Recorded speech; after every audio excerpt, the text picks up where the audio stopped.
Council discussed peace, Putin declared war. Ukraine has defended itself with great courage and vigor. As President Biden said in his State of the Union address last night, President Putin, and I quote, met a wall of strength he never imagined. He met the Ukrainian people. But the brazen and indiscriminate nature of Russia's attack has had devastating, horrific consequences for the entire country. Russia has bombed residential apartment buildings. It has bombed sacred burial grounds. It has shelled kindergartens and orphanages and hospitals. Russia has spurred mass hunger and caused so many to flee their homes. The latest UN estimate are marching toward 1 million people. We thank the countries who have opened their borders, who have opened their hearts, opened their homes to those fleeing Ukraine. And I want to echo the UN Refugee Agency's call to help and welcome all those fleeing conflict without regard to race or nationality. Refugees are refugees. For those who remain, Russia is destroying critical infrastructure, vital services which provide millions of people across Ukraine with drinking water to stay alive, gas to keep people from freezing to death. And now it appears Russia is preparing to increase the brutality of its campaign against Ukraine. We've seen videos of Russian forces moving exceptionally lethal weaponry into Ukraine, which has no place on the battlefield. That includes cluster munitions and vacuum bombs, which are banned under the Geneva Convention. We all have seen the 40-mile-long lethal convoy charging toward Kyiv. President Putin continues to escalate, putting Russia's nuclear forces on high alert, threatening to invade Finland and Sweden. At every step of the war, Russia has betrayed the United Nations. Russia's actions go against everything this body stands for. People across the world have already united together in exactly the way this General Assembly must do today. Protests and vigils against Russia's war and in solidarity with Ukraine, marked with blue and yellow, have sprung up across the globe. These are protests for peace. From Bangkok to Budapest, from Berlin to Buenos Aires, from Sydney to Seoul, from Calgary to Cape Town, and even in Moscow and Minsk, people everywhere are standing up to call for President Putin to stop this attack. The Russian people are themselves asking how many lives Putin will sacrifice for his cynical ambitions. And they are appalled at the answer. To the Russian protesters, I say thank you. Thank you for your bravery. To the Russian soldiers sent to the front lines of an unjust, unnecessary war, I say your leaders are lying to you. Do not commit war crimes. Do everything you can to put down your weapons and leave Ukraine. The truth is that this war was one man's choice and one man alone, President Putin. It was his choice to force hundreds of thousands of people to stuff their lives into backpacks and flee the country, to send newborn babies into makeshift bomb shelters, to make children with cancer huddle in hospital basements, interrupting their treatment, essentially sentencing them to death. Those were President Putin's choices. Now it's time for us to make ours. The United States is choosing to stand with the Ukrainian people.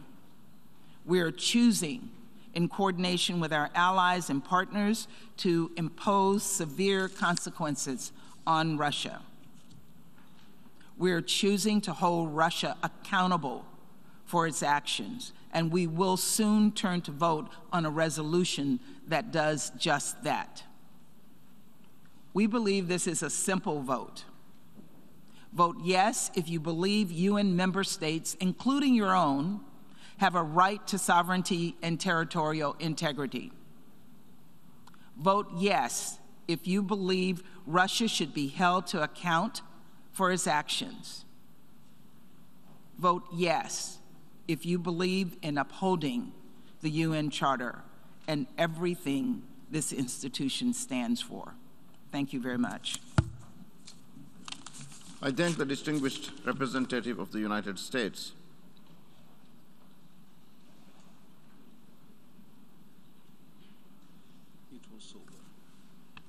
And now I give the floor to the distinguished representative of the Observer State of the Holy See.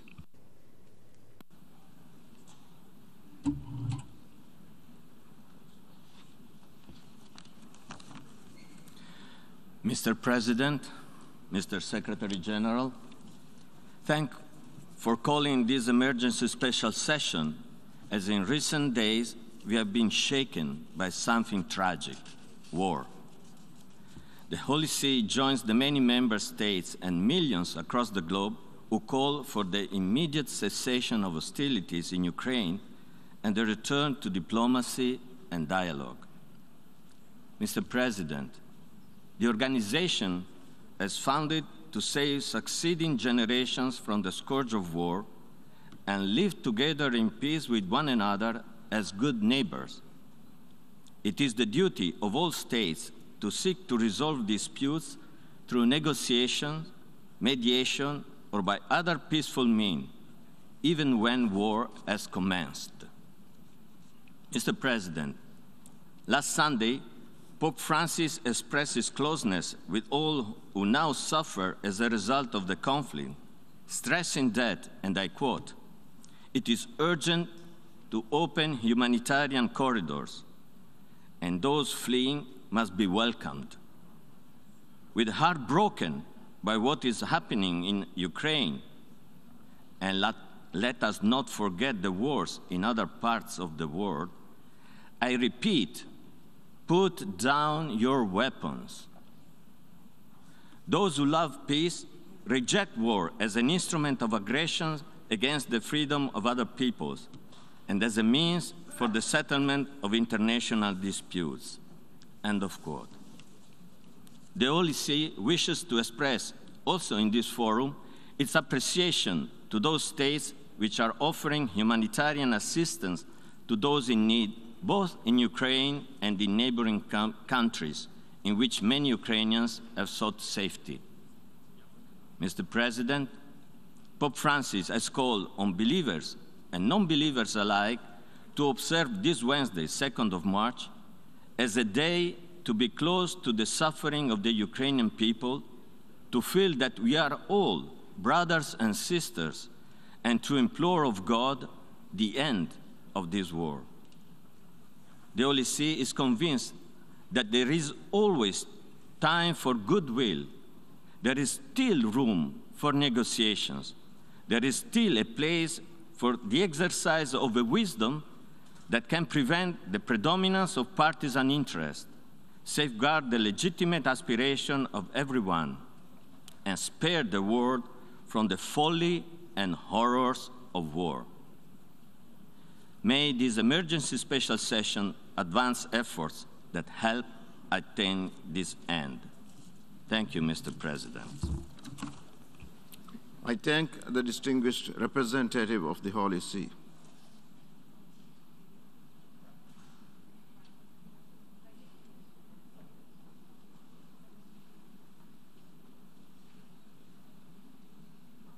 I now give the floor to the observer of the Sovereign Order of Malta.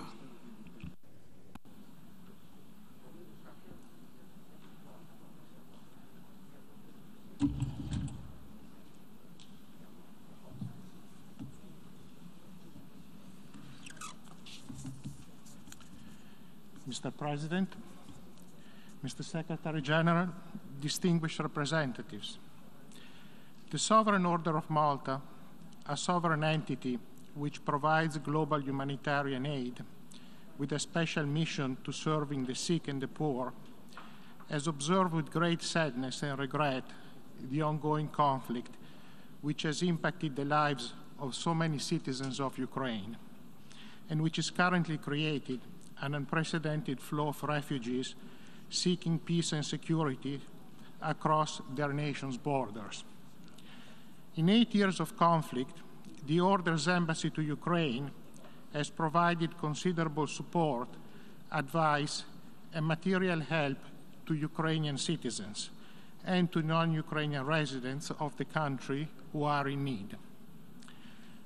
The current crisis is seeing multiple cities and towns attacked and bombed, forcing families to leave their homes and seeking shelter elsewhere.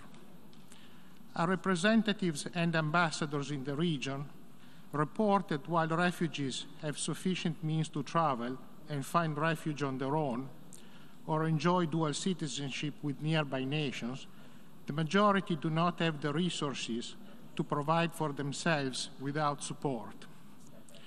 UN agencies predict that a potential refugee exodus of over 6 million persons might well be the outcome of this situation. In the meanwhile, many elderly people and those who are sick or disabled in some way are unable to escape the bombing and the stress that accompanies civil unrest. Our concern, obviously, is for them as much as it is for those who have managed to leave. Our staff and volunteers in major population centers within Ukraine continue to provide assistance as much as is feasible, given the ongoing security and safety problems. This past weekend, we held a summit of our regional ambassadors and aid providers under the auspices of our international relief agency, Malteser International. At that time, we were able to review both the growing extent of the refugee crisis as well as the initiatives we are taking to support the growing swell of primarily mothers and children and a small number of senior citizens. As of this morning, it is estimated that almost 700,000 individuals have made the journey across the borders of Poland, Slovakia, Romania, Hungary, and Moldavia. And each day that the conflict continues, the flow of anguished families will grow. We have seen some nations go out of their way to welcome these individuals and to help them through the trauma. Our Order of Malta staff along the border with Ukraine totals over 5,000 personnel, with tens of thousands of volunteers doing everything from serving hot food and drink, caring for the victims of injury and accident, providing counseling and emotional support, and assisting in securing of short-term accommodation. Volunteers from locations away from the border, many of them from other countries, representing churches and community groups, have driven their cars and vans to provide transportation to new arrivals to ensure that they are given every opportunity to find a place to stay.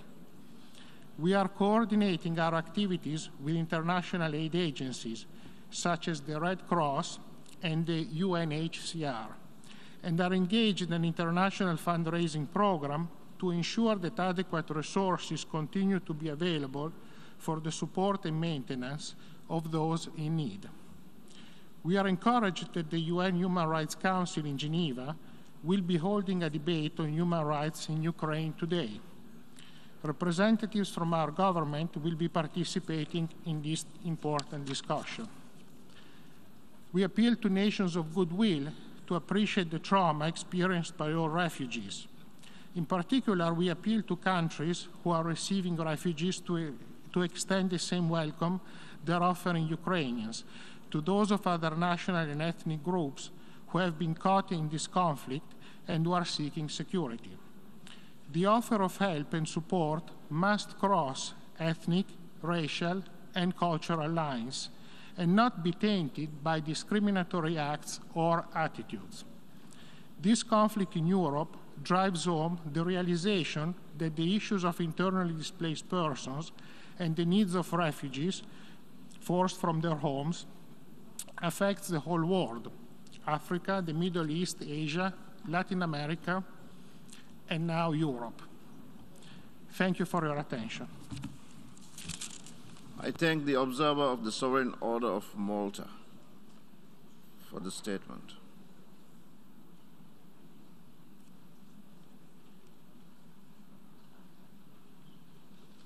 I now give the floor to the observer of the International Institute for Democracy and Electoral Assistance.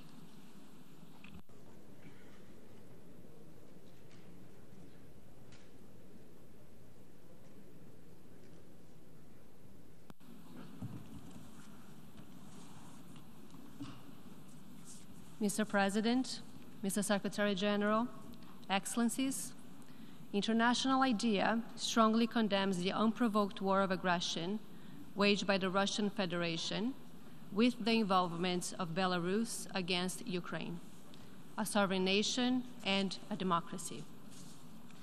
This is in breach of international law and international agreements and a rules-based international order that underpins the shared objective of global peace and the existence of organizations such as International IDEA. The invasion order by the President of the Russian Federation, Vladimir Putin, is a blatant violation of the UN Charter. As firm believers in the rights of peoples to exercise their fundamental rights and freedoms, we convey our full support to and solidarity with the people of Ukraine. They are innocent victims of this aggression. We salute the brave partners and democracy activists with whom International IDEA has engaged in recent years when Ukraine made huge progress towards being a stable and thriving democracy. We call on the international community to spring into action to protect them and mitigate the humanitarian consequences of the invasion. We cannot fail to note that the military operation was launched while the UN Security Council was meeting to discuss the crisis. We reiterate our firm belief that international crises should be addressed through the means of multilateral diplomacy and resolved on the basis of the principles of the Charter. It is particularly unfortunate that this naked rejection of these principles happens during a pandemic that has rendered evident the need for increased global cooperation to make the world governable and to achieve justice for all. In these days, we are witnessing what an unchecked ruler, for decades trampling fundamental rights and freedoms of his own citizens, can do to undermine peace and democracy beyond his own borders. Ukraine is a country that has successfully reached democratic standards over the past 2 decades, from respecting media freedoms to free and fair elections, local democracy, and the fight against corruption. It is no wonder President Putin is scared of such democratic vibrancy at his doorstep. This is a pivotal moment for Democrats all over the world to stand united in support of Ukraine. It is also the moment to reinforce action to counter and to prevent the rise of authoritarian regimes elsewhere, which cannot survive without kleptocracy and the systematic violation of human rights and freedoms. We call on Russia to immediately withdraw its military forces and fully respect Ukraine's sovereignty. Revanchist interpretations of history and attempts to change borders based on ethno-nationalist fantasies offer not a luminous path for humanity, but a route towards darkness and endless cycles of violence. They certainly don't provide any hope to the younger and unborn generations that will bear the brunt of the climate crisis, or to the billions of vulnerable people around the world that are yet to realize the promise of a life free from fear and want, and the promise of the Agenda 2030. Those are the real challenges of our age. We encourage the UN Secretary General, Antonio Guterres, to make use of his good offices to advance ceasefire talks, humanitarian access to the war-affected areas, and protection of civilians, and particularly the most vulnerable ones. We urge UN member states to adopt and enforce sanctions against the Russian Federation until withdrawal of their forces from Ukraine and the full restoration of its territorial integrity. We urge UN member states to do whatever it takes in compliance with the principles of the UN Charter to stop this war and prevent any further escalation of conflict. International IDEA will do its part in collaboration with the United Nations, our member states, and other democratic governments and organizations to protect in Ukraine and elsewhere the principle that every country has a right to freely determine its own fate on the basis of the will of the people, freely expressed. Democracy's institutions and processes are the best means to protect their right. Today, we must stand up for these principles. Today, we must stand up for Ukraine, which embodies these principles and defends them to our greatest respect. Diakuyu, thank you. I thank the distinguished observer of the International Institute for Democracy and Electoral Assistance. We have heard the last speaker in the debate on this item. The General Assembly has thus concluded this stage of the consideration of Agenda Item 5. The Assembly will resume its consideration of Agenda Item 5, entitled Letter dated 28 February 2014 from the Permanent Representative of Ukraine to the United Nations, addressed to the President of the Security Council S/2014/136, to take action on a draft resolution issued as document A/ES-11/L1. I now give the floor to the distinguished representative of Ukraine to introduce draft resolution A/ES-11/L1.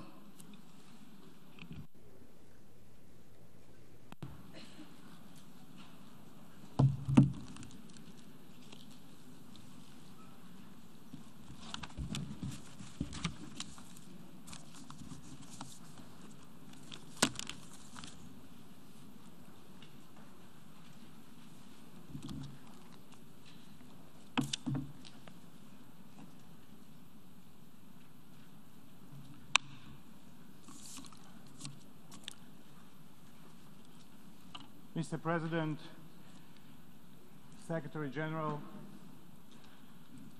distinguished delegates, we are living through a defining moment for our generation. Our generation is the generation that was supposed by our predecessors to be saved from scourge of war. That is why our predecessors created the United Nations. And yet today, it falls to us to save future generations. Let me read the following text. Our position is that whatever grievances a nation may have, however objectionable it finds the status quo, aggressive warfare is an illegal means for settling those grievances or for altering those conditions. It may be that the nation faced desperate problems that would have warranted the boldest measures short of war. All other methods, persuasion, propaganda, economic competition, diplomacy, were open to an aggrieved country. but aggressive warfare was outlawed. The defendants did make aggressive war a war in violation of treaties. They did attack and invade their neighbors in order to effectuate a foreign policy which they knew could not be accomplished by measures short of war. And that is as far as we accuse or propose to inquire. End of quote. Said in his opening statement to the International Military Tribunal on November 21, 1945, in the Palace of Justice at Nuremberg, Justice Robert Jackson, Chief of Counsel. And these words are addressed today to Mr. Putin, Mr. Shoigu, Mr. Lavrov, Mr. Volodin, Ms. Matvienko, and perhaps dozens more, but certainly they are not addressed to the Russian citizens, those Russian citizens who try to preserve their dignity. For almost a week, Ukraine is fighting under the bombs and missiles, fighting in the face of armadas of hardware.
I will not recite all facts of new war crimes and crimes against humanity that the Russian troops have committed since my previous statement 2 days ago.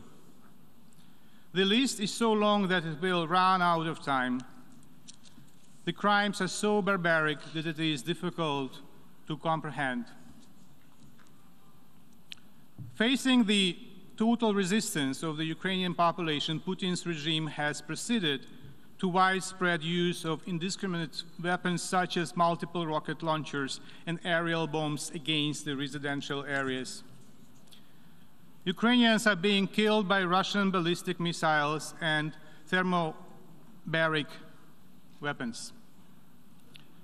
Just yesterday, Kyiv, Kharkiv, Zhytomyr, Mariupol, Melitopol, and many other cities and towns sustained heavy shellings that killed dozens of innocents, including children.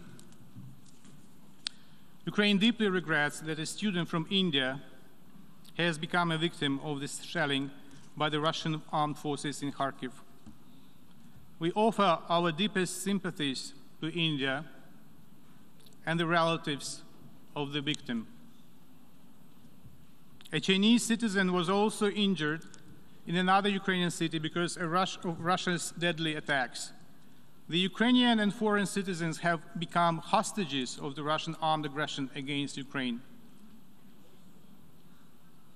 In Kiev, Russian murderers hit the city TV tower, killing 5 passerbys. One of the missiles dropped on the Babin Yar Holocaust Memorial, a sacred place of commemoration of Jews, Ukrainians, Roma, and representatives of other ethnic groups killed by Nazis during the World War II.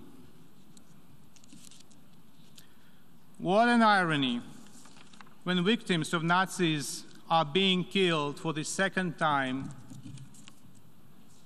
by Nazi modern followers. As the President of Ukraine asked, what was the point of repeating the slogan, never again in 80 years? It's already clear that the goal of Russia is not an occupation only. It is genocide. On 7th and 8th of March 2022, the International Court of Justice will hold public hearings in the case concerning allegations of genocide under the Convention on the Prevention and Punishment of the Crime of Genocide, Ukraine versus Russian Federation. Also, the prosecutor of the International Criminal Court has decided to proceed with opening of a formal investigation into the situation in Ukraine. Unprovoked escalation of Russian aggression against Ukraine gives reasons to believe that crimes within the jurisdiction of the ICC continue to be committed on the territory of Ukraine. Along with the situation in Crimea and Donbass, recent events suggest that aggressors' troops continue to commit war crimes and crimes against humanity. Dear colleagues, one might consider observing the bloodshed in Ukraine that it is not my war. It is a mistake. The evil will never stop. It requires more and more space to conquer. If tolerated, it advances further and further. The draft resolution is one of the building blocks to build a wall to stop it, to stop in Ukraine and not to let it go further. The wall that will protect all of you, in particular younger generations.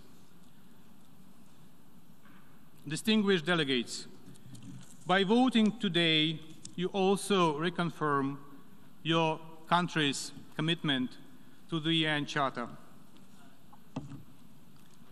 After the vote, I invite you, ambassadors and representatives, to stop by the Indonesian lounge and to sign this little blue book. Little but of global magnitude. Every vote in favor of the resolution and every signature of country that voted in favor would be a historical reconfirmation of the Charter. It is very easy, ladies and gentlemen, to sign the Charter at time of peace. It is the duty to sign and reconfirm and implement the Charter at the time of war. So stop by the Indonesian lounge, put the name of your country if you voted in favor, and after you sign this book, I will hand it over to the Secretary General for keeping the book in his office, in front of him. So at every single moment, the Secretary General will get an inspiration from the overwhelming majority of nations who still trust in the UN, who still trust in the UN Charter.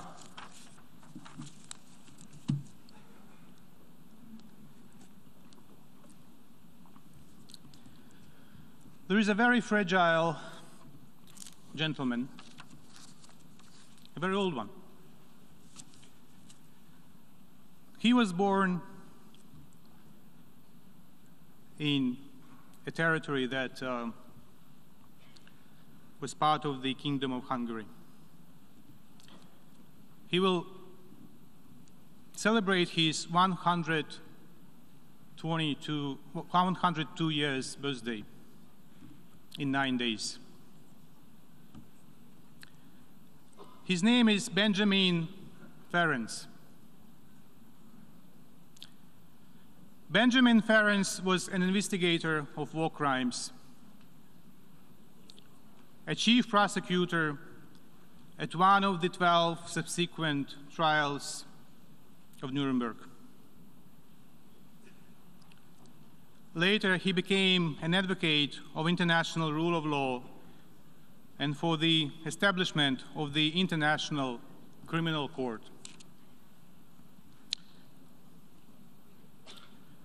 With the permission of the producer, I would play a couple of seconds of his words, and I want you to listen very carefully. Hard to do. It's 3 words: law, not war. If you can do that, you save every day billions of dollars, which you can use to deal with the legitimate complaints of old people who need medical care, students who have to pay for their tuition, all the legitimate complaints which could be solved if we didn't spend the money on weapons to kill them instead of helping them. And that is the current system. Now, how are you going to do it? I will end by telling you how to do it and the principles which have guided me. There are 3 principles. 1, never give up. 2, never give up. 3, I hear you, never give up. Good luck. I wish you the best of luck.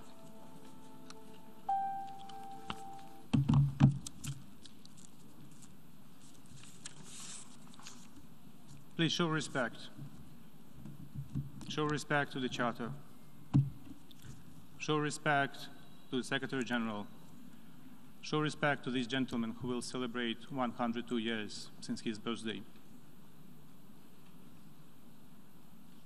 I call upon all responsible member states to support the draft. Thank you.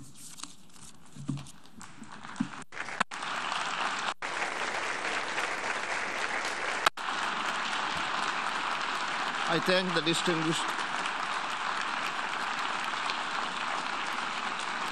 distinguished representative of Ukraine.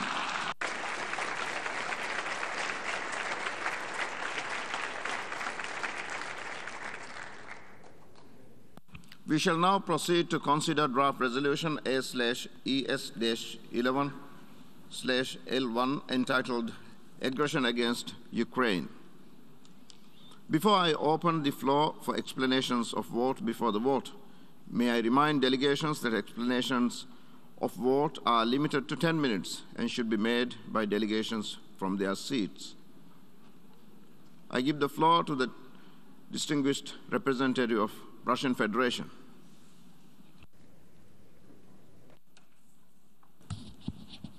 Господин председатель, President, господин генеральный секретарь, уважаемые коллеги, colleagues, Россия Russia просит would поставить ask for проект резолюции this на draft голосование. resolution to be put to the vote. Призываем And we вас call не on you поддерживать этот not to проект. support this draft. Однако мы знаем However, we know о беспрецедентном about the давлении, unprecedented которое pressure наши западные that our партнеры Western оказывали partners на are огромное exerting количество on a стран, large number of countries, заставляя их проголосовать urging them так, to vote как это угодно им. as they see fit.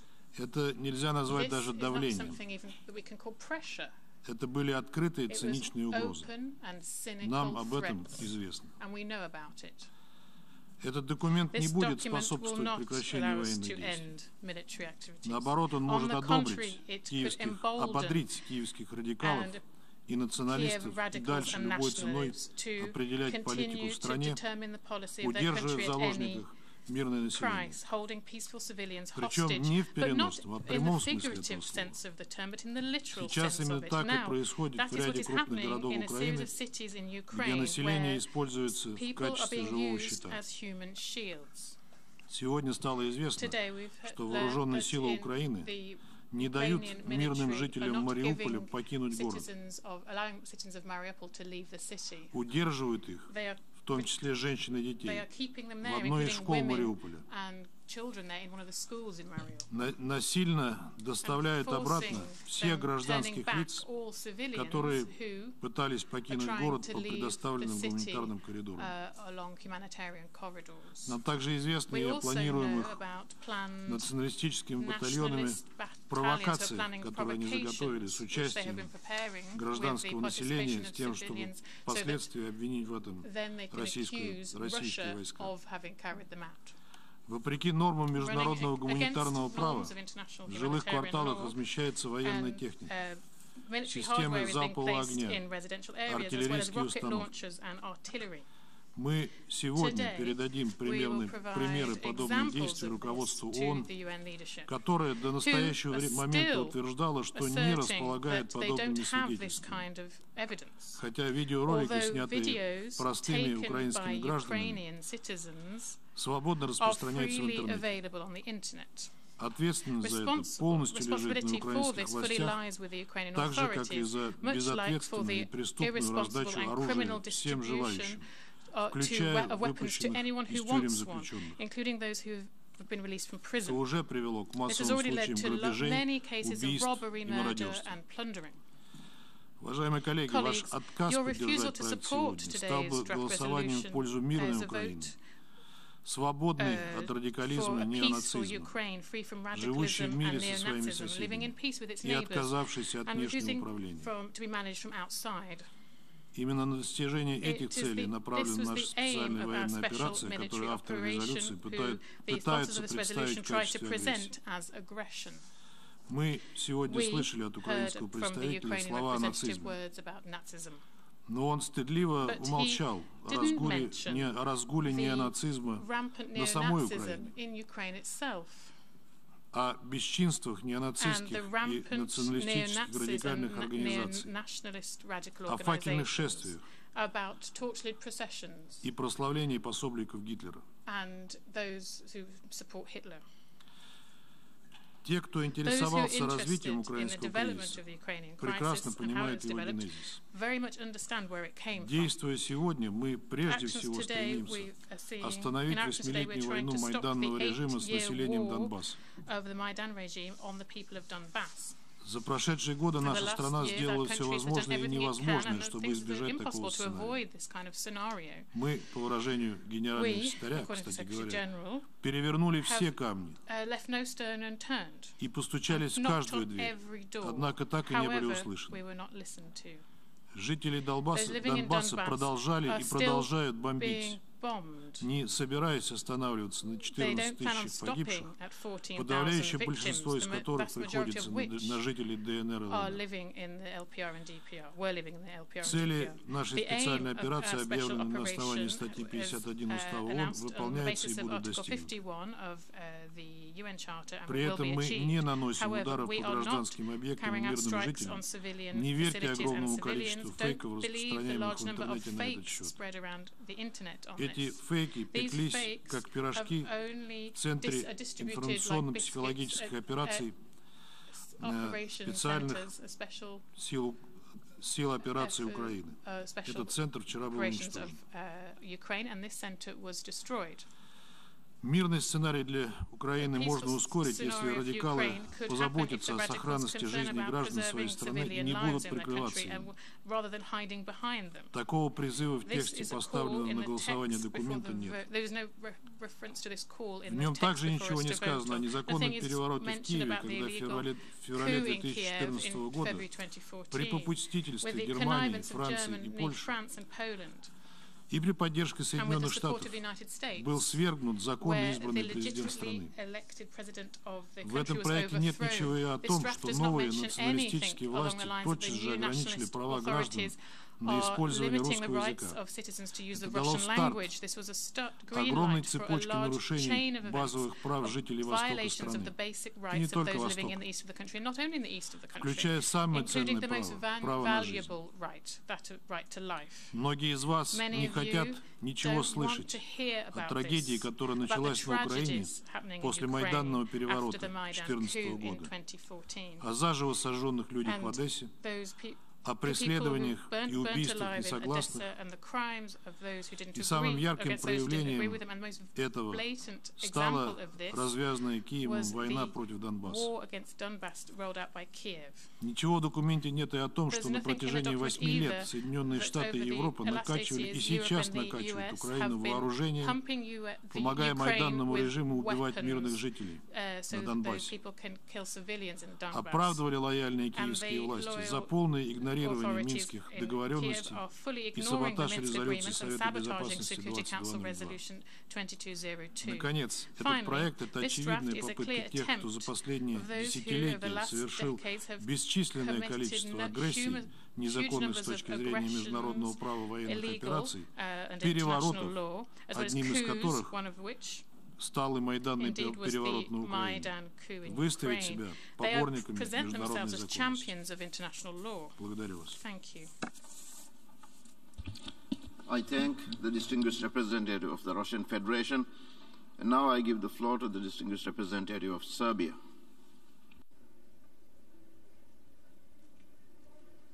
Most sincerely regrets events taking place in the east of Europe. Russia and Ukraine have always been friendly country to the Republic of Serbia, and Serbian people perceives Russians and Ukrainians as fraternal nations.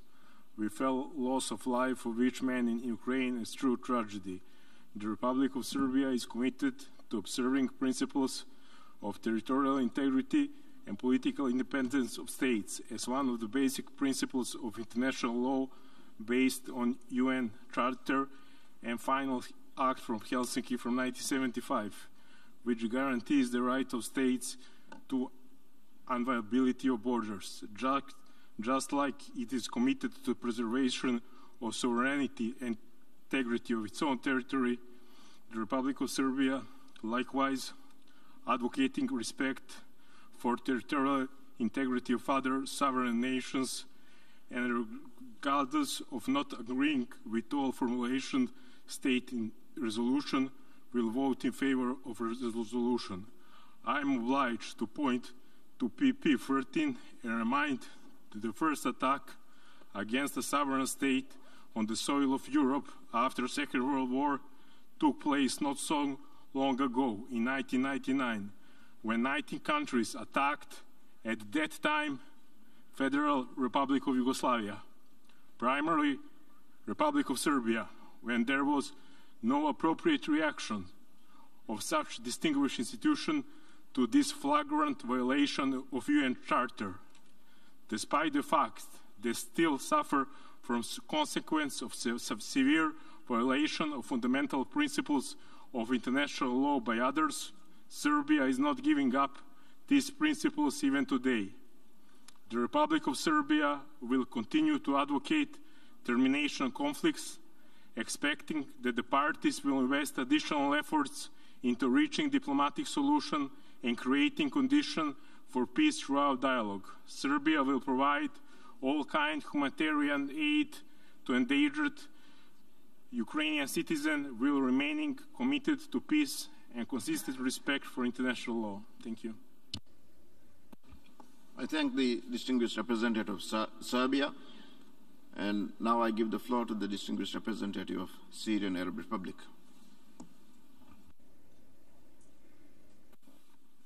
Shukran, Sayyid al-Rais. Thank you, Mr. President. Mr. President, the draft resolution before us today clearly represents a prejudiced attitude based on political propaganda. It's a means of political pressure.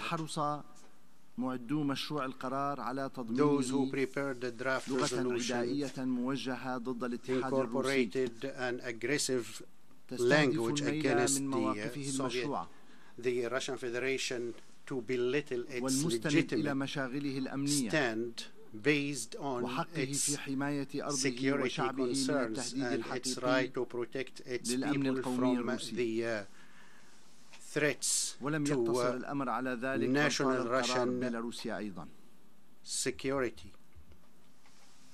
Belarus is also impacted by this draft resolution. This draft resolution represents a flagrant political hypocrisy.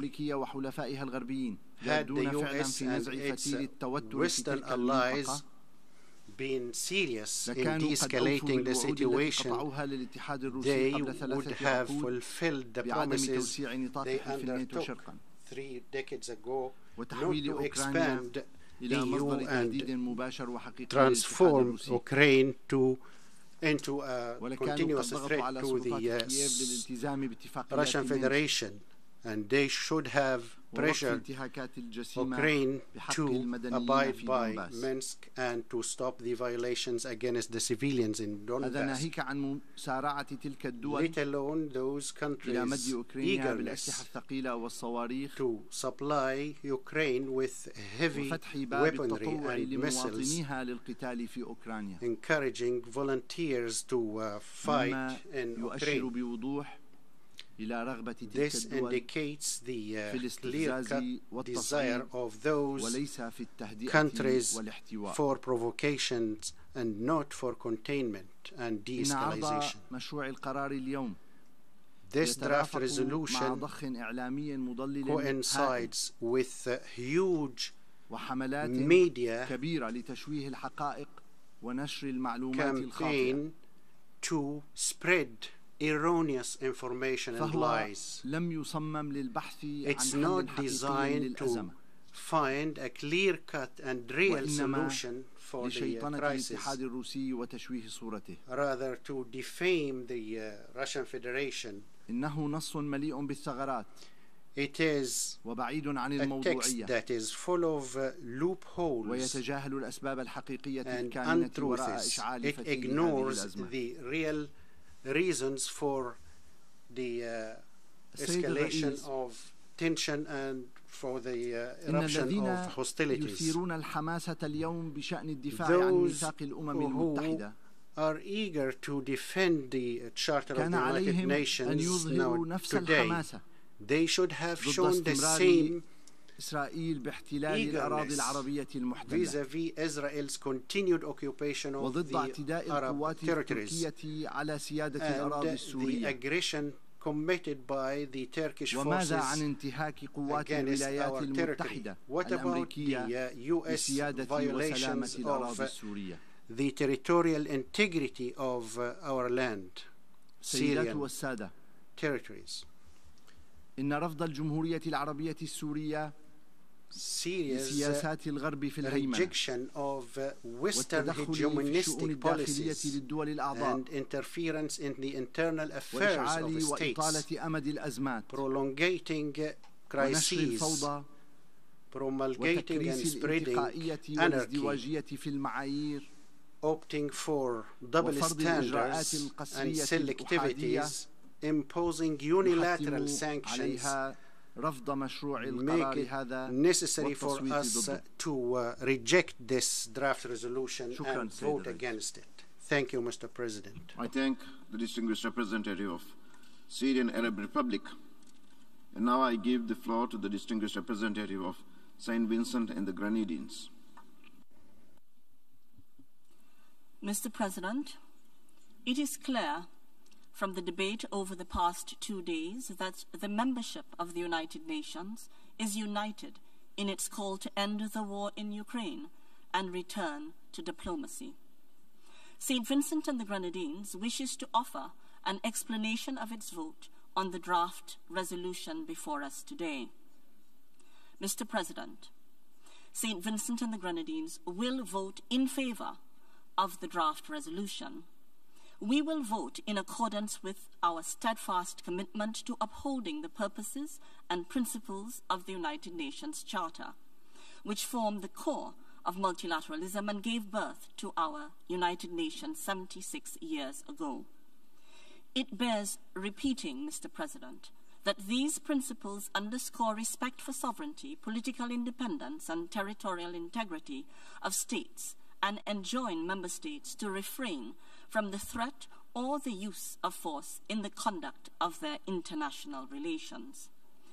Our support for the draft resolution is rooted in our conviction that the strict adherence to international law, including international humanitarian and human rights law, and the principles of peace, dialogue, and compromise for the preservation of humanity is not optional. As a small island developing state, full compliance with the bedrock principles of international law remains an existential issue. We take the floor again, Mr. President, to repeat our call for these principles to be applied consistently and upheld as universal truths instead of selective, uneven, and unpredictable tools to further great power ambition anywhere and by anyone. Historically, and in recent times, we have witnessed the naked hypocrisy, double standards, and cynical misapplication of international law, which we have condemned. Today, we strongly emphasize that our august assembly should apply the fundamental principles of our charter impartially, irrespective of the size, economic, and military power of the principles involved. Mr. President, in the midst of prevailing global challenges, such as the climate crisis and the COVID-19 pandemic, we simply cannot afford another conflict. War does not manage grievances. St. Vincent and the Grenadines, therefore, calls for an immediate ceasefire to avert further bloodshed, human suffering, and a global catastrophe, and to engage in peaceful dialogue to find a solution to this war post-haste. Today, we must unite for peace. Thank you, and peace profound to all. I thank the distinguished representative of St. Vincent and the Grenadines. We have heard the last speaker in explanations of vote before the vote. Before proceeding to take a decision on draft resolution A/ES-11/L1, I wish to address the question concerning the majority required for the adoption of the draft resolution. In light of Article 18, paragraph 2 and 3 of the Charter of the United Nations, is there any objection to taking action on draft resolution A/ES-11/L1 by a two-thirds majority of the members present and voting? I see no objection. The two-thirds majority of members present and voting is therefore required for the adoption of draft resolution A/ES-11/L1. The Assembly will now take a decision on draft resolution A/ES-11/L1 entitled Aggression Against Ukraine. For your information, the draft resolution has closed for e-sponsorship. I now give the floor to the representative of the Secretariat. Mr. President, I should like to announce that since the submission of the draft resolution, and in addition to delegations listed on the L document, the following countries have also become the co-sponsors of A/ES-11/L11, Barbados and Cambodia. If any other country wish to co-sponsor A/ES-11/L1, please signify by pressing the microphone button now.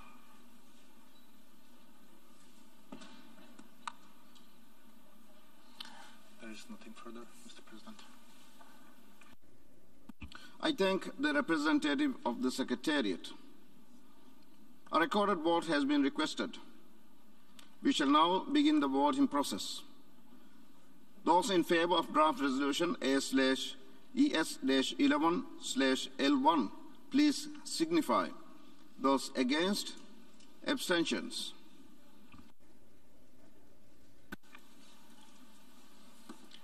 The General Assembly is now voting on draft resolution A/ES-11/L1 entitled Aggression Against Ukraine.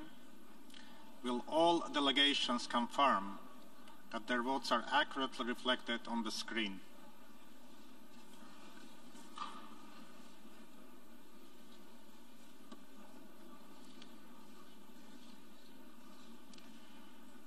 The voting has been completed. Please lock the machine.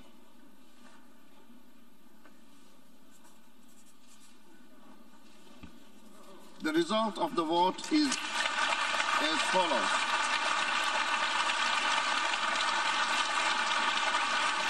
The result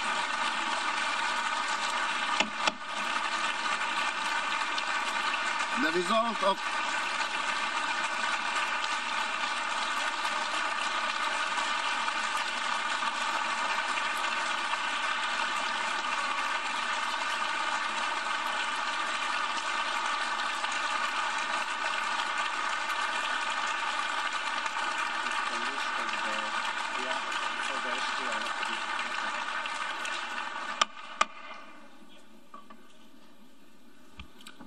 The result of the vote is as follows.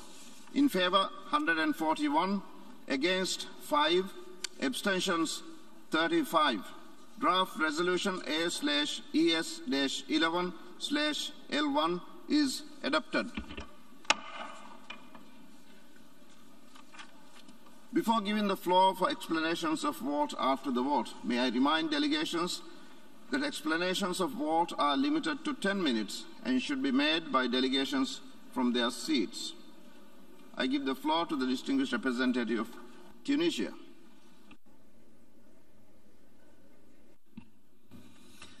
شكرا سيد الرئيس.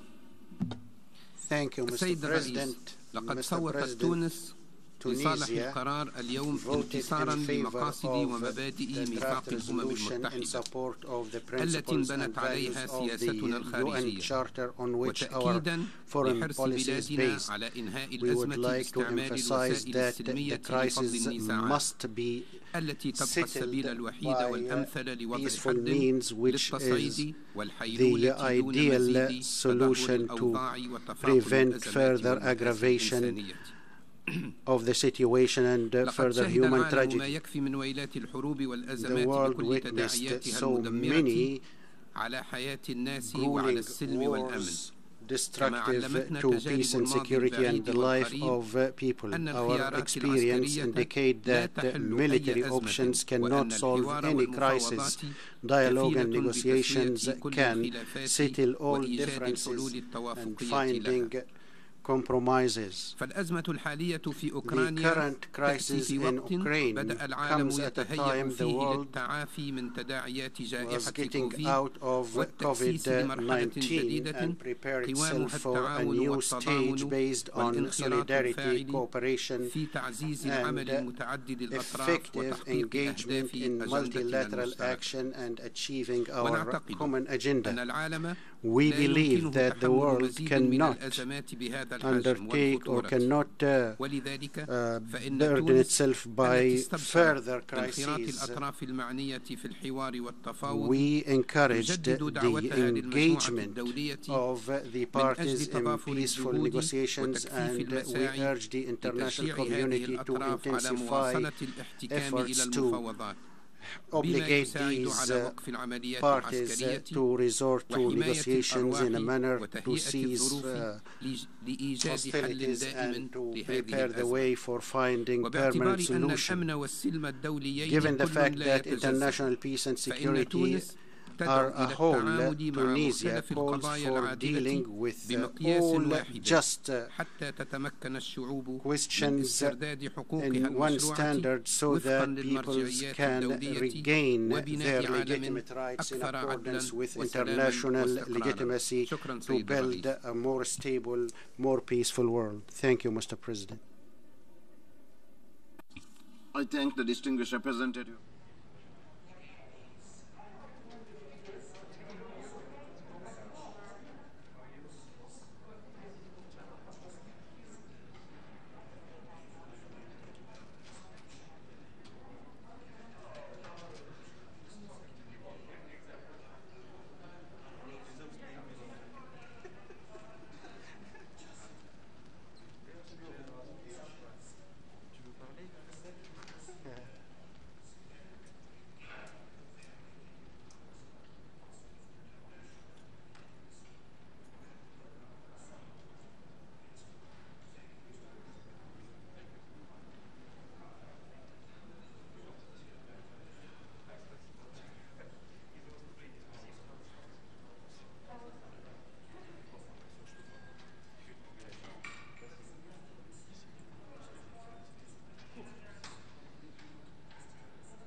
Secretary General will make a statement now following the vote.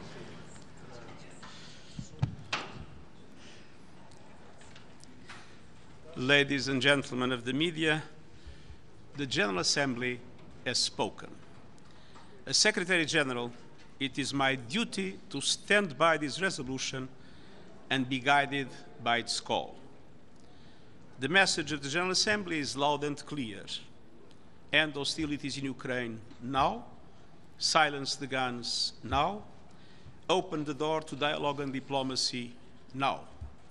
The territorial integrity and sovereignty of Ukraine must be respected in line with the UN Charter. We don't have a moment to lose. The brutal effects of the conflict are plain to see. But as bad as the situation is for the people in Ukraine right now, it threatens to get much, much worse.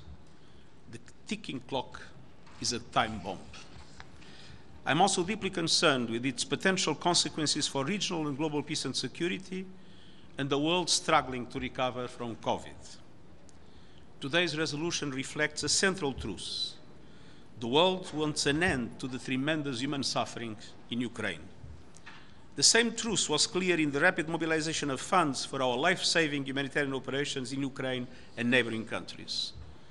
Our global flash appeal was met with record generosity. I'm deeply grateful to donors for their support. With that funding in hand, we will be able to scale up the delivery of vital medical and health supplies, food, safe drinking water, shelter, and protection. Looking ahead, I will continue to do everything in my power to contribute to an immediate cessation of hostilities and urgent negotiations for peace. People in Ukraine desperately need peace, and people around the world demand it. Thank you very much.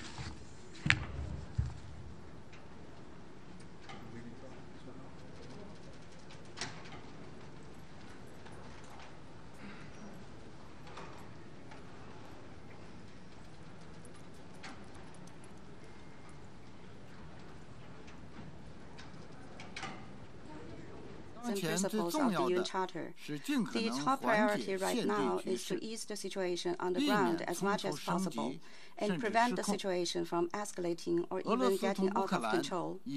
Russia and Ukraine have already held their first round of negotiations. Despite their differences, both sides have shown their willingness to continue the negotiations. China welcomes this.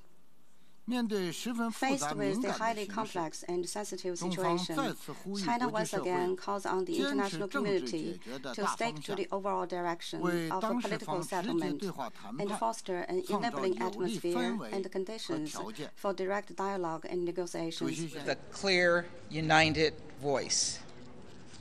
Together, the vast majority of the world has condemned Russia's unprovoked, unjustified, unconscionable war. We have deplored Belarus for allowing its territory to be used to facilitate this aggression. We have affirmed Ukraine's sovereignty and territorial integrity. We have demonstrated that Russia is isolated and alone. And that's the cost, that the costs will keep rising until Russia relents. We have affirmed the UN Charter, pledged to address the horrific human rights and humanitarian crisis in Ukraine, and stood together in the battle for the soul of the world.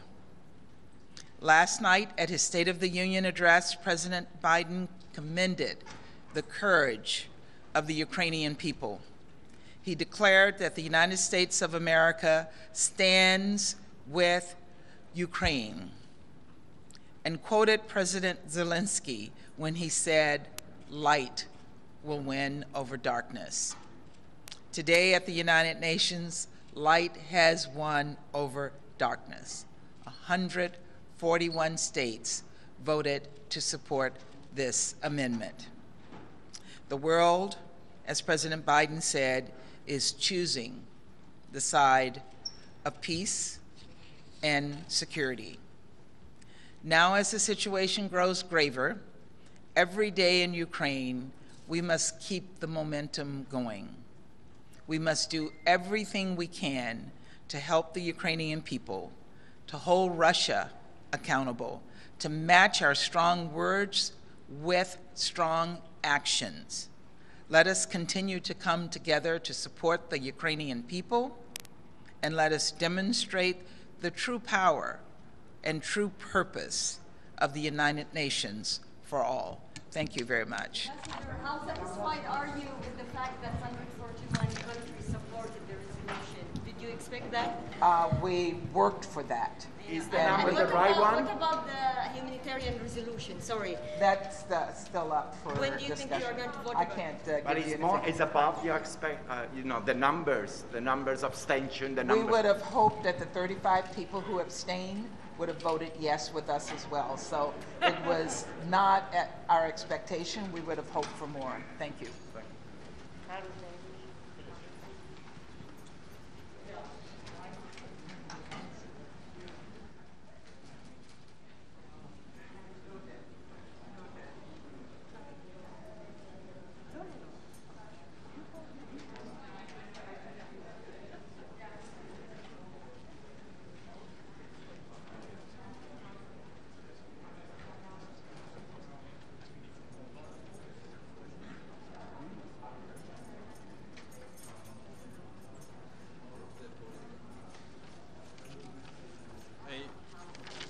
Hey, good, is it morning or afternoon? I'm not sure. Look, I just want to say from the part of the European Union that last week we had the Security Council trying its best but blocked by one country, Russia, for taking its responsibility.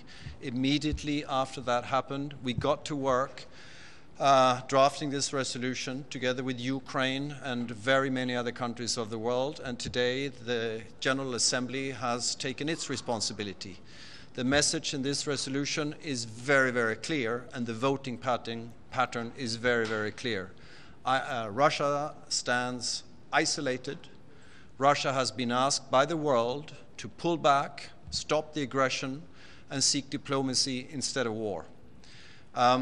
We have heard so many passionate statements over the last few days manifesting what I just said, that the world has stated clearly, stop the aggression, withdraw troops, and abide by the rules of the UN Charter and protect this organization. So I just want to say, too, that the European Union and the world stands with Ukraine. I thank you very much. Do you have a message for the countries who abstain from this resolution? Not today. Thank you.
in favor of a negotiated diplomatic agreement between Ukraine and Russia that contributes to the establishment of the security and the stability of the region. We stand ready to resolutely work in favor of peace in the discussions in this Assembly, in the Security Council, and in other fora. I thank you, Mr. President. I thank the distinguished representative of Brazil. I give the floor to the distinguished representative of the United Arab Emirates. Thank you, Mr. President. This emergency special session comes as the conflict in Ukraine has reached a dangerous inflection point. The international community is alarmed by developments on the ground, and this is the clear message of today's resounding vote. The humanitarian situation is worsening by the day. We have seen reports of rapidly growing civilian casualties and massive displacement, the extent of which Europe has not experienced in decades. The UAE is deeply concerned by these developments. Our collective responsibility must, however, be towards exhausting all efforts and using all diplomatic channels to prevent a further deterioration of the humanitarian situation. We remain firm in that belief more than ever before. Yesterday, the UAE pledged $5 million in response to the UN's humanitarian flash appeal. We know that in the days, weeks, and months ahead, more must be done. The credibility of this organization, born out of the ashes of World War II, rests on its universal representation and its effectiveness in applying the principles that we all uphold. However, as this conflict has revealed, the clear and full voice of the United Nations has only grown harder to summon because it is not equally applied. Despite deepening divisions, now is time to take a step back, identify diplomatic off-ramps, and engage constructively to end this conflict. It is also a time to summon our reserves of wisdom and experience to guide the way forward. Global solidarity means doing more than focusing on conflicts in some parts of the world while ignoring others. We need to shift our mindset from conflict management to conflict resolution. Our collective security depends on it. Let this crisis be the wake-up call. The future of this organization may rest on that. We all need to galvanize UN efforts to promote the dialogue, work towards an end to the hostilities, and address the humanitarian situation for those most desperately in need. The UAE recognizes the need to meet this moment with renewed diplomacy and leadership, and put the needs of the people on the ground at the center of our efforts. The avenues for dialogue must, however, remain open more urgently than ever before, and we must pursue them together.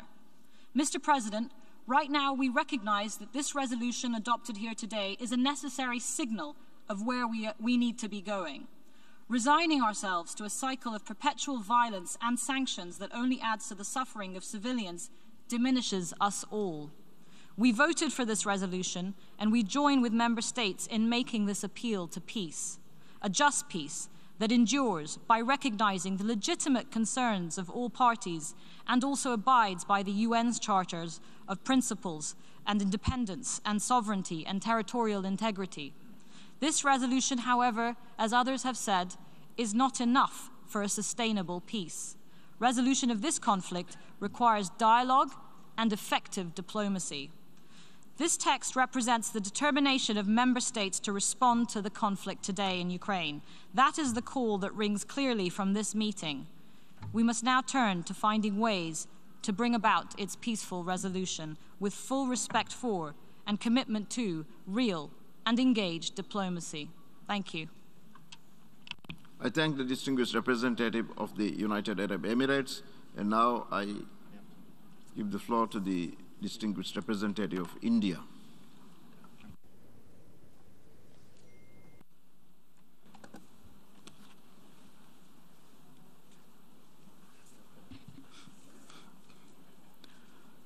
Thank you, Mr. President.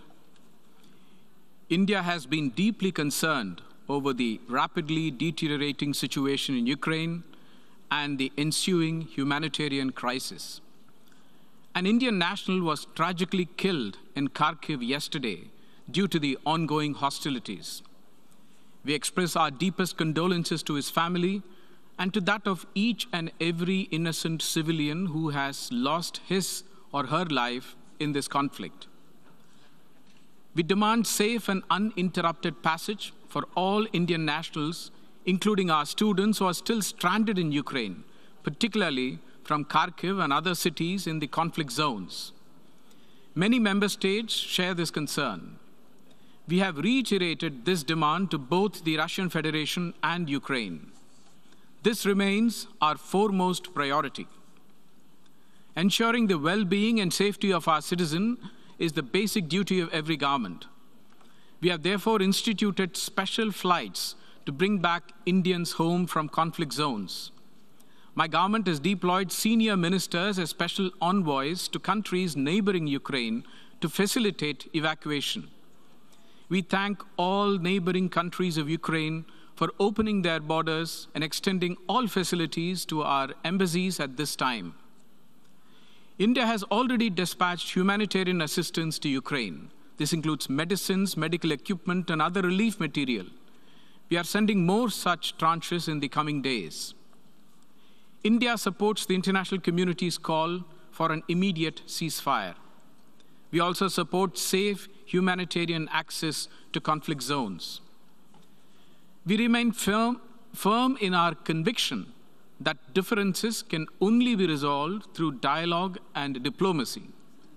Prime Minister Modi has unequivocally conveyed this in his discussions with world leaders, including of the Russian Federation and Ukraine. He underscored the urgent imperative for humanitarian access and movement of stranded civilians. We therefore sincerely hope that the second round of talks between the Russian Federation and Ukraine will lead to a positive outcome. India urges that all member states demonstrate their commitment to the principles of the UN Charter, to international law, and respect of sovereignty and territorial integrity of all states. Keeping in view the totality of the evolving situation, India decided to abstain. I thank you, Mr. President. I thank the distinguished representative of India. I now give the floor to the distinguished representative of Bahrain.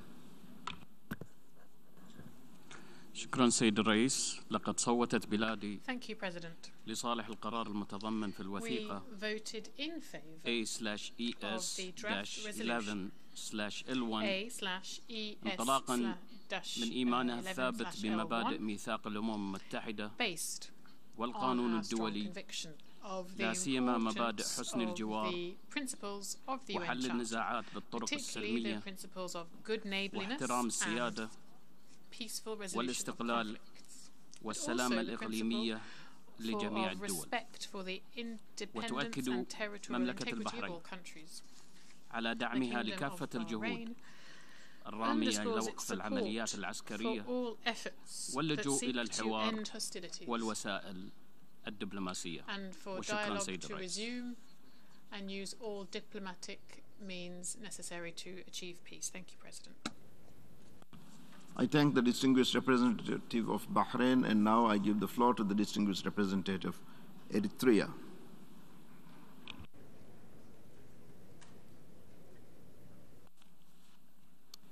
Thank you, Mr. President. Eritrea is taking the floor in explanation of vote after the vote on the draft resolution A/ES-11/L1. Eritrea firmly believes that respect for sovereignty, territorial integrity, and political independence, as enshrined in the United Nations Charter, are sacrosanct principles and should be respected by everyone at all times for the attainment of sustainable world peace. Eritrea's vote is demonstration of its uncompromising stand for peace. Its position is against internationalizing, incessant rhetoric, and imposition of unilateral sanctions, which regrettably further polarize international relations and escalate the situation with enormous implications for civilians.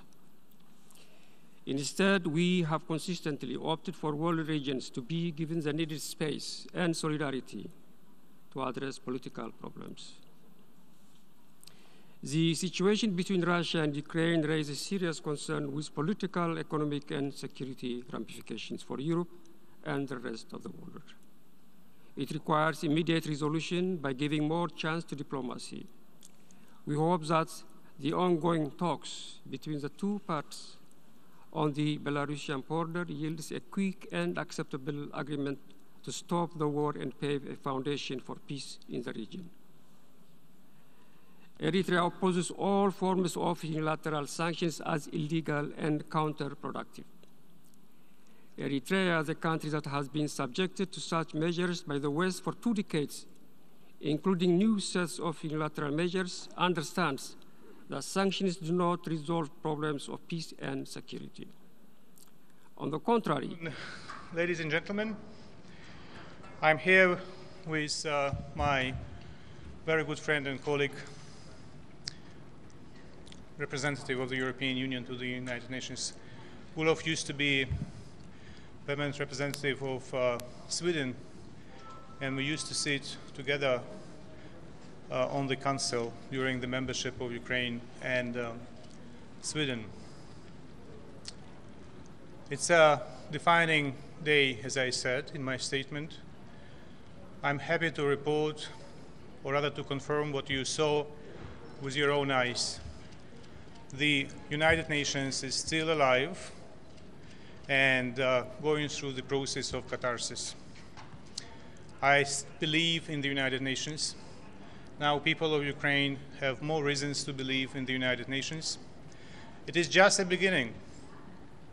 Don't think that it was the end in itself or a purpose in itself, the vote. The vote is a powerful message to the Russian Federation. But I need to refer you to what I said in my statement as well.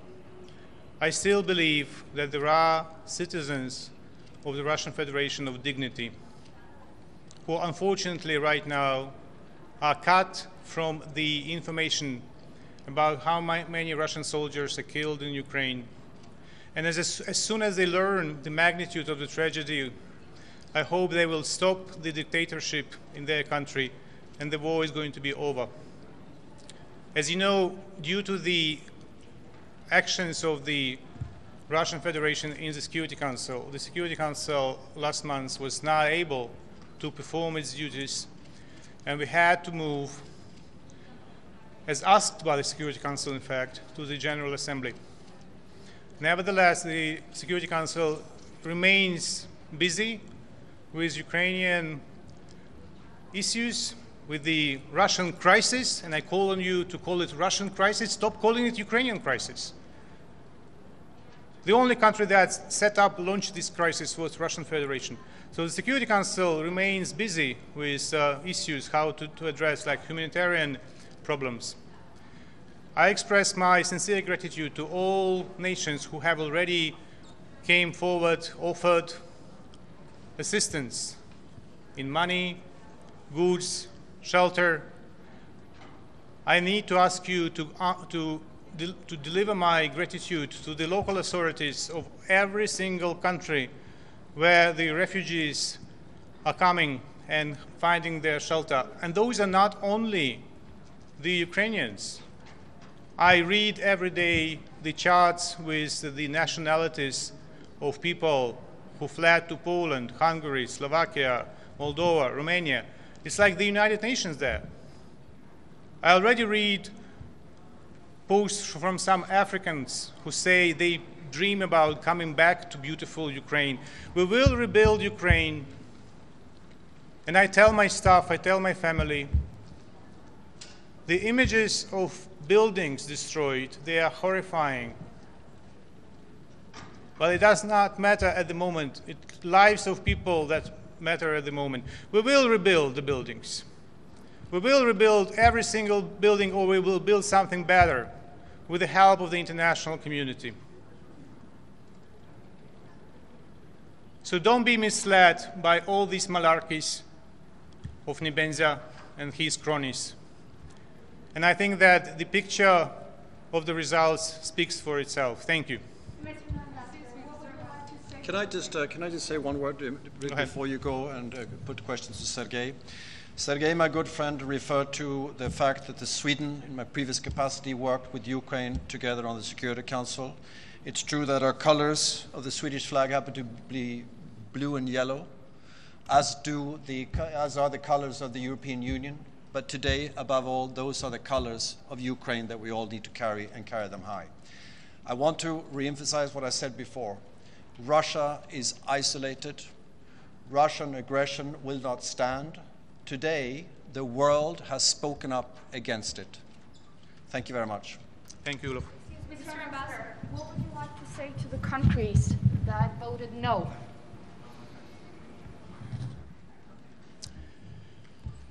I would like to say once again that in spite of the horrific actions by the criminal regime of Putin, we still believe that there are citizens of Russia who maintain their dignity. So when you tell me that Russia voted against, it's Putin's regime, criminals from Russia who voted against. It is regime of Belarus who voted against, because there are wonderful Belarusian people who also fight for their freedom. So make distinctions in your reporting between the criminals and between the dignity of the people oppressed in those countries. Thank you. President Zelensky last night asked U.S. President Joe Biden to deliver a useful address regarding Ukraine. I wanted to know your thoughts about the President Biden's State of the Union regarding Ukraine. Were you satisfied? You know, I lived in Washington and I worked in Washington for many years. I saw many presidents speaking, the American presidents, foreign presidents addressing the U.S. Congress in full session. I saw my colleague, ambassador of Ukraine, on a balcony. She was almost crying. I was watching the address by Biden in the comfort of my office, and I was almost crying. But those are not the emotions that matter. That's the resolution, the resolute posture of the American people, not just by the politicians in the Senate, by the American people that matters. The spirit of freedom and liberty is genetically in the blood of Ukrainians and Americans, of the British, of the Poles, of all freedom-loving nations on this planet. So the speech was very well received, and I'm sure that the nature of this country is that every single word of President Biden will be followed by specific actions of his government and by specific actions of the members of the U.S. Congress. Mr. Ambassador, just about that, what action you and your government wants that the United States and the European Union... I'm not speaking, thank you, I understood, well understood. As I said, there is a very good friend of mine, Ambassador Oksana Markarova, who is in charge of bilateral relationship, and she is 24/7 working with the U.S. government. Please address questions on the cooperation with the United States beyond the United Nations to her. Thank you. All right, ladies and gentlemen. Yes, tell me. Ambassador, you got this overwhelming vote and majority to support your resolution. What's next in terms of the United Nations? What steps are you taking? We are working 24/7. We are working at all levels. I have meetings with the leadership of the Secretariat. I had a meeting yesterday. We suggested certain things. We expecting certain things. I want to, before I go, I need to tell you something. My mission is overwhelmed with the support of my colleagues from all over the world. You know, I receive deputations, delegations of ambassadors and their colleagues with coffee in the morning, with some snacks in the afternoon. I receive so many calls from lawyers, from politicians, from PR companies, from lobbyists, and I say no, thank you very much. We Ukrainians are fit to do our job on our own, and we are doing our job. We will ask you when we need your help with research, with speech writing, with preparing papers. We are working with the teams of international lawyers are working in The Hague for years now on the cases opened in The Hague. But I want to take this moment to express my gratitude to every citizen of this city, to every citizen of New York, to every foreigner working for any mission in the United Nations. We are overwhelmed with your support. Go to the mission of Singapore at night and see the Ukrainian colors. Teeny nations, small nations, brave as a tiger when it comes to the principles. And the result, as I said already, speaks for itself. Thank you very much. Have a good day.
rather than contributing to a resolution of conflict. The resolution should have welcomed the commencement of negotiations between the parties. Additionally, the role of the Security Council, as well as the good offices of the UN Secretary General, could have been given more prominence in the resolution. It is understood that one of the root causes of conflict is related to the security concerns of the parties. This should have been addressed in the resolution. Even though this emergency special session of the General Assembly is being held after the failure of the Security Council to address the matter, we believe that the Security Council should still be urged to play its role as mandated by the Charter to maintain international peace and security. South Africa believes that the UN, especially in the context of emergency special sessions, whose nature and significance speak to the gravity of the issues we bring before the international community, should be used as a platform to build bridges, address the divergence of views, provide recommendation and support for the parties to engage with a spirit of compromise, while de-escalating tensions, committing to the cessation of hostilities, and building trust and confidence. Unfortunately, the text before us did not do that. South Africa will have also preferred an open and transparent process to negotiate the resolution today. This would have allowed all of us, as equal members of the Assembly, to present our views and ideally reach a level of understanding before the text was tabled. As member states of the organization committed to global peace and development, we must continue to work together to promote peace. Gestures that merely create the impression of promoting peace without meaningful action will not assist. I thank you, Mr. President. I thank the distinguished representative of South Africa, and now I give the floor to the distinguished representative of Lebanon.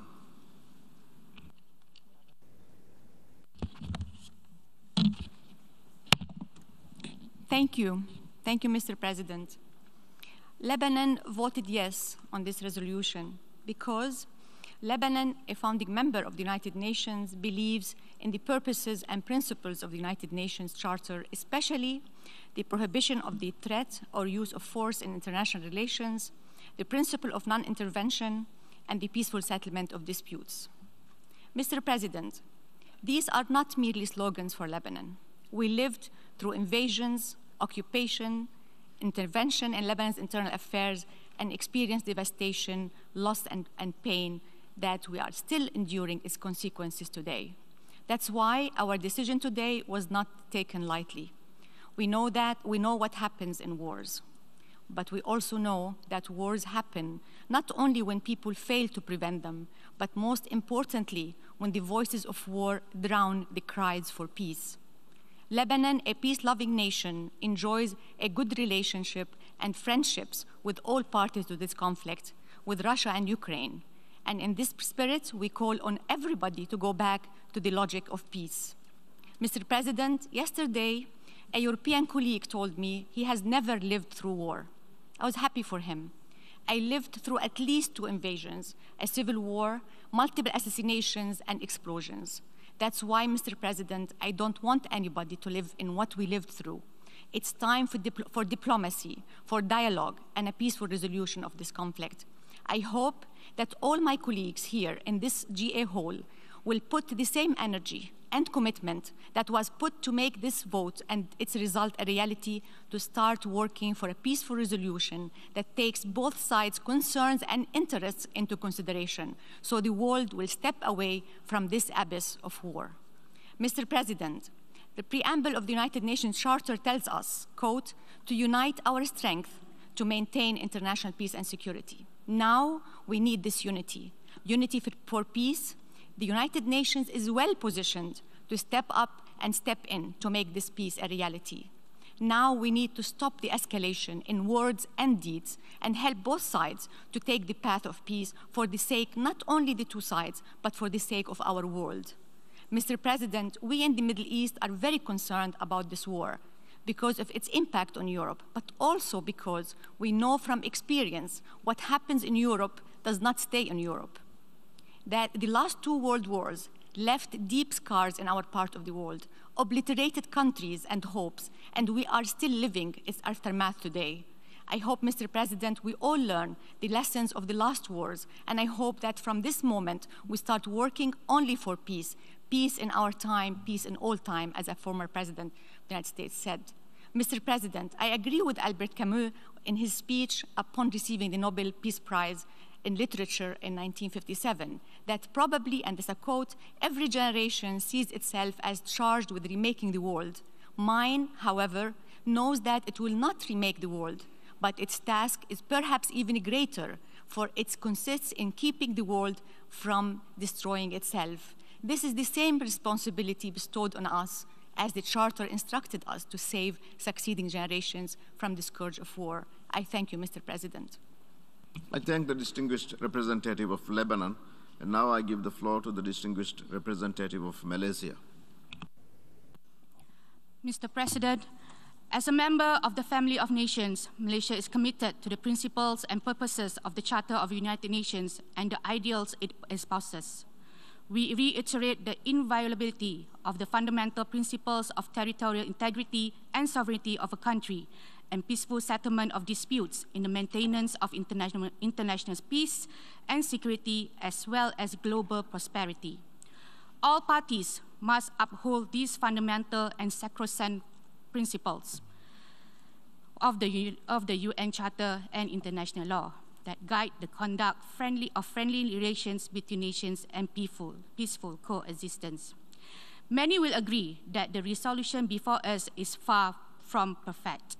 While my delegation continues to have concerns with some of the language contained in the resolution, Malaysia voted in favor of it as a matter of principle and out of our strong conviction of the aforementioned principles.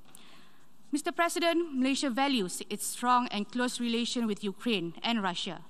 We believe the differences and legitimate security concerns of both parties, given the complex geopolitical context, must be addressed through dialogue and peaceful means in accordance with the principles of the UN Charter and rule of law.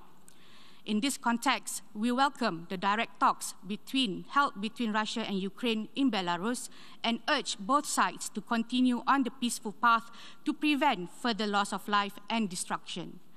From the vivid discussion at this emergency special session, what stood out glaringly to us as was an overwhelming desire for the current conflict to be peacefully resolved. The General Assembly has spoken with a clear and fervent voice on the matter today. Now, more than ever, the Security Council has to live up to its primary responsibility as the custodian of international peace and security. Malaysia calls on the Security Council to spare no effort in resolving this conflict. Mr. President, the future of humanity is at a precipice. Humanity must prevail, and peace is the only answer. Thank you. I thank the distinguished representative of Malaysia. Now I give the floor to the distinguished representative of Nepal.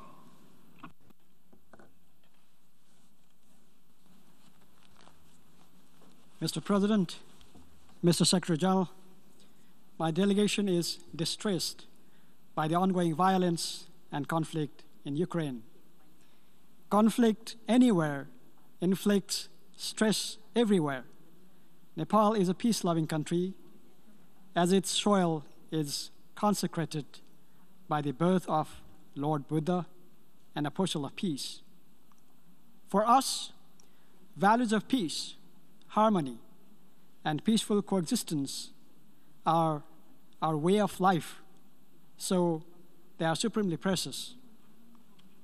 Norms of world peace, respect for sovereignty, territorial integrity, and non-aggression as enshrined in the UN Charter are the fundamentals of our foreign policy.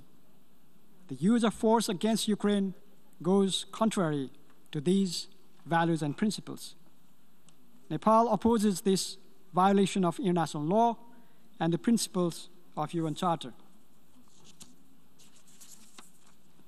Mr. President, there is no alternative to diplomacy and dialogue, to building peace and sustaining it. Nepal welcomes the second round of talk between Russia and Ukraine. We urge both sides to continue the dialogue with utmost sincerity and integrity to resolve this conflict peacefully and find a lasting political solution for their enduring peace and peace for the Europe. Based on Nepal's principled position on the inviolability of sovereignty, territorial integrity, and political independence of any state under international law, rules-based international order, and United Nations Charter, my delegation has voted yes on the draft resolution that was before us today. I thank you, Mr. President. I thank the distinguished representative of Nepal, and now I give the floor to the distinguished representative of Iraq.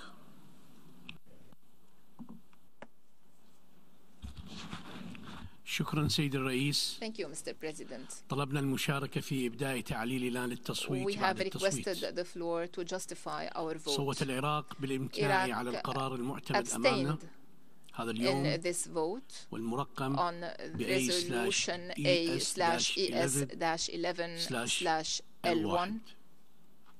يأسف العراق لتدهور Iraq الأوضاع regrets والتوتر the الحاصل deterioration of the situation بين and the الاتحاد escalating الروسي tensions وأوكرانيا. between the Russian Federation and ويدعو جميع Ukraine. الأطراف And إلى Iraq حل calls upon الأزمة all parties to settle عبر this تغليب لغة conflict الحوار by giving خلال priority to الوسائل dialogue and الدبلوماسية through the diplomatic means. والركون إلى طاولة المفاوضات And we invite them to go back to negotiations in order to solve their concerns and in order to safeguard international peace and security وعدم تعريض الدول إلى أزمات اقتصادية وأمنية threaten the world with economic and political crises resulting from this situation. Iraq expresses its grave concern over the possibility for the terrorists of exploiting this crisis and the expected division in the international community. This would hinder the international efforts and our joint endeavors aiming at preventing terrorism and violent extremism. إن تبني العراق لهذا الموقف Iraq has decided to abstain إنما جاء من الخلفية التاريخية because of our historical background in Iraq والمعاناة من الحروب المستمرة and because of our التي تعرضت لها الأجيال resulting from the continuing wars against our وبشكل مبدئي Iraq and in principle does not support wars as a settlement mechanism, and we reiterate that all conflicts should be settled peacefully in order to safeguard the lives of civilians. Iraq calls upon all parties بميثاق الأمم to المتحدة uphold the والقانون UN الدولي Charter and international law ويؤكد على ضرورة الحفاظ and emphasizes the necessity of safeguarding the security and safety of the international staff and the humanitarian workers. And thank you. I thank the distinguished representative of Iraq, and now I give the floor to the distinguished representative of Jordan.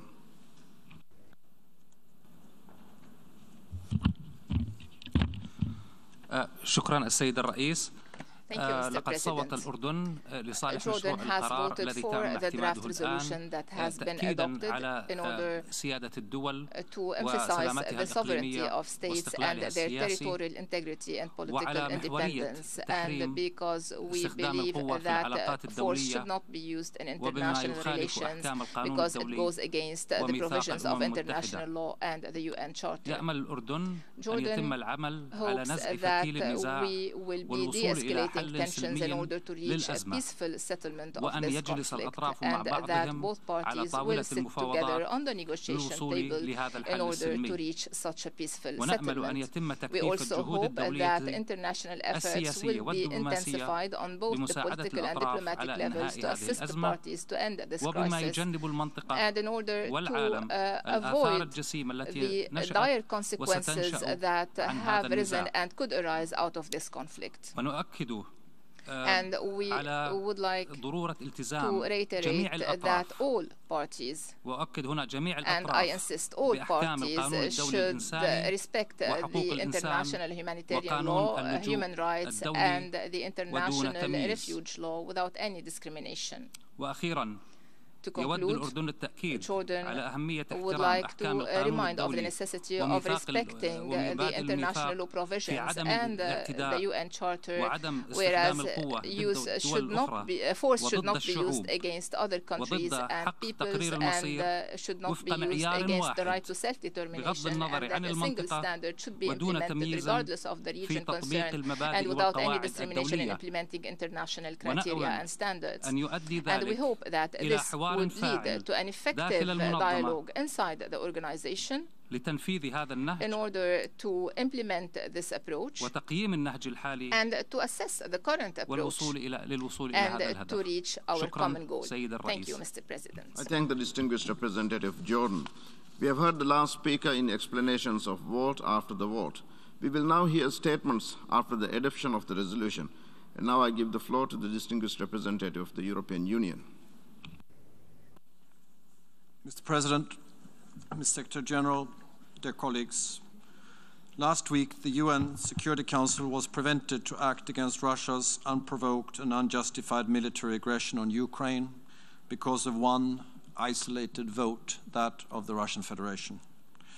Immediately after that, we initiated work to ensure that this body, where the countries of the world can all speak up, lives up to its responsibility.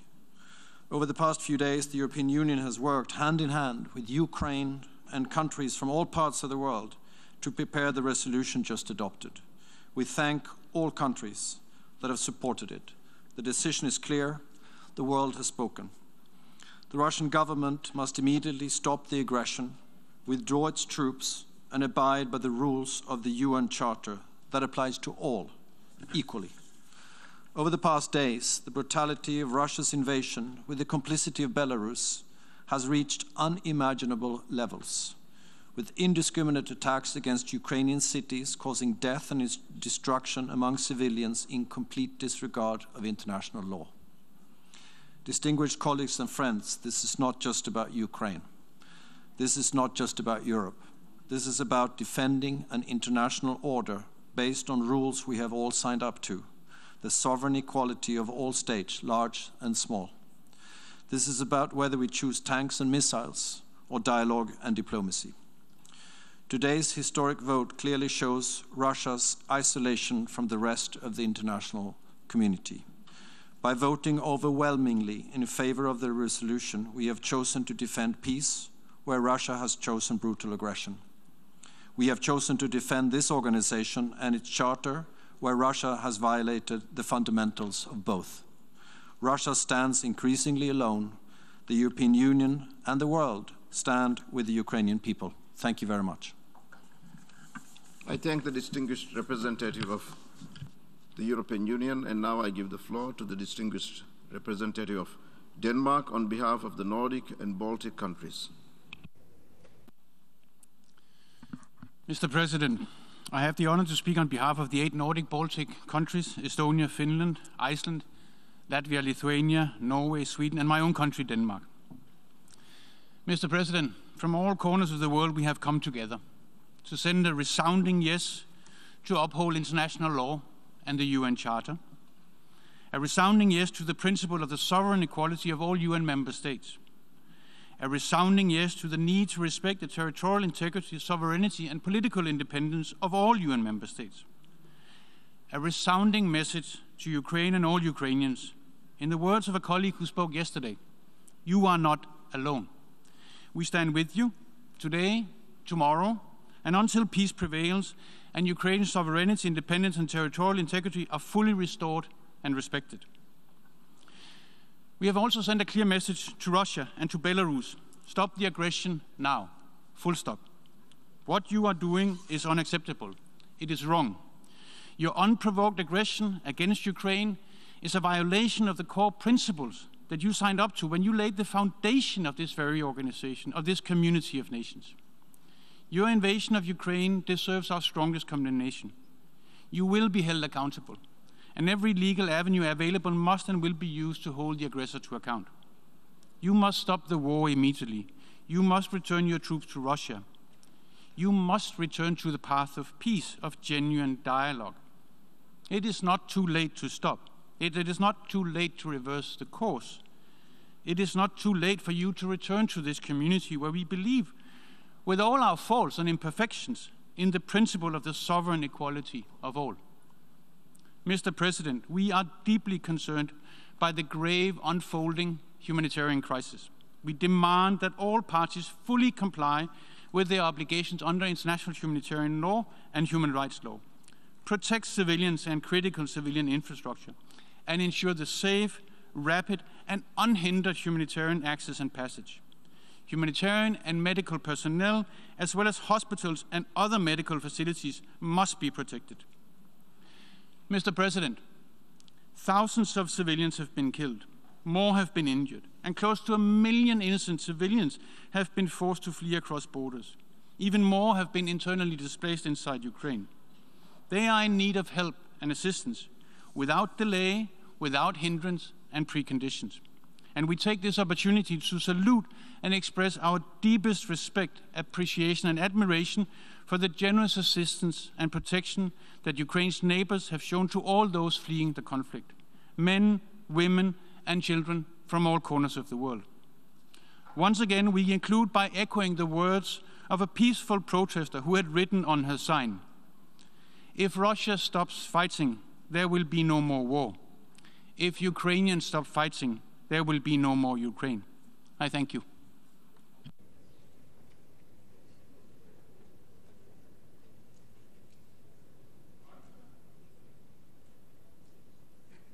I thank the distinguished representative of Denmark.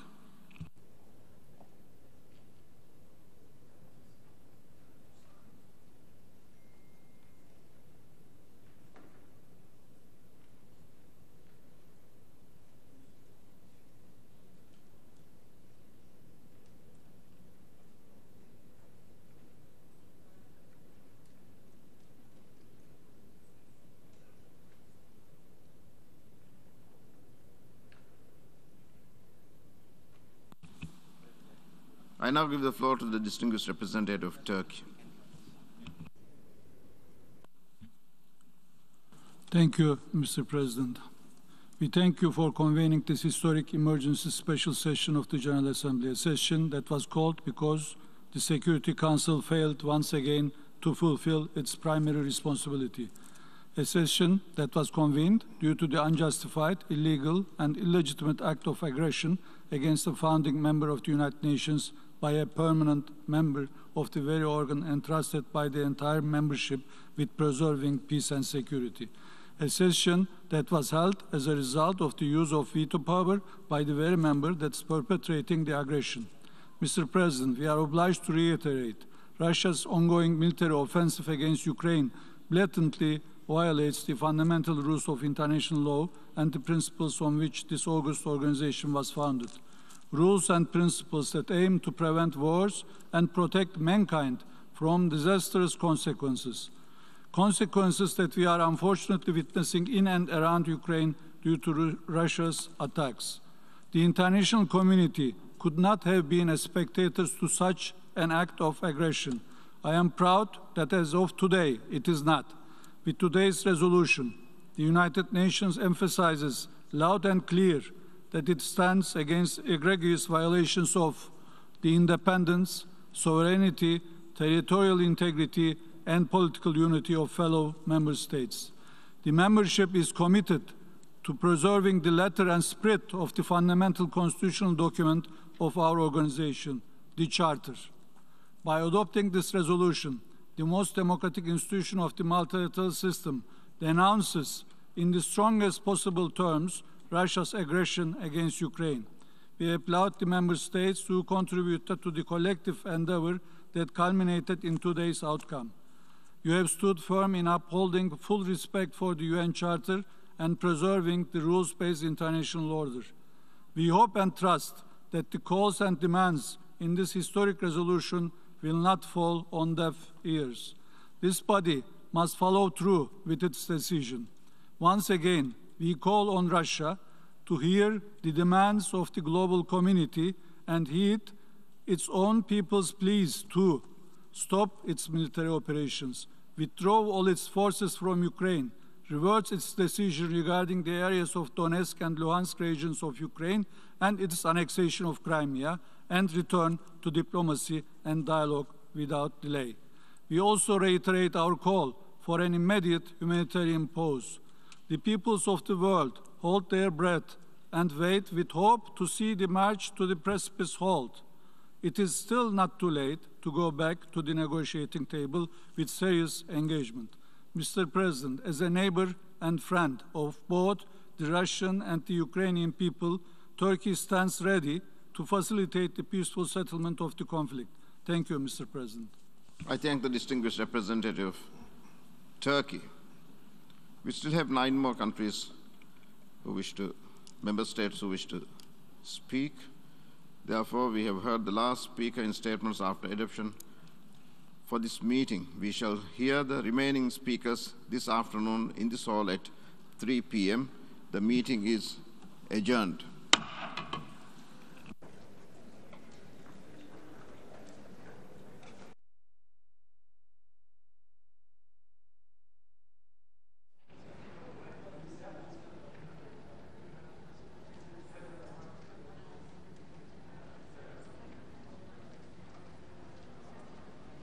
Heads up that the meeting has adjourned, so the President of the General Assembly will be out soon. Yep.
A very good afternoon. Resolution ES-11/1 passed today with the support of 141 member states. It reflects the international community's grave concerns about the ongoing situation in Ukraine and reiterates the call for an immediate ceasefire, unhindered access for humanitarian support, and return to dialogue and diplomacy. Specifically, the resolution demands a cessation in the use of force and the withdrawal of all military from Ukraine. It points to the principles set forth in the Charter of the United Nations and the Declaration on Friendly Relations. I join member states in expressing concern about reports of attacks on civilian facilities such as residences, schools, and hospitals, and of civilian casualties, including women, older persons, persons with disabilities, and children. I also share concerns about the deteriorating humanitarian situation in and around Ukraine, with an increasing number of internally displaced persons and refugees in need of humanitarian assistance. I thus welcome the $1.7 billion humanitarian appeal launched yesterday and call on the international community to support it. As requested by the member states in the resolution, I look forward to receiving in 30 days the report of the Emergency Relief Coordinator on the humanitarian situation in Ukraine and on the humanitarian response. As President of the General Assembly, and in line with the resolution adopted today, the 11th Emergency Special Session will be temporarily adjourned this afternoon. I stand ready to resume the session upon the request of member states. I thank you. Mr. President.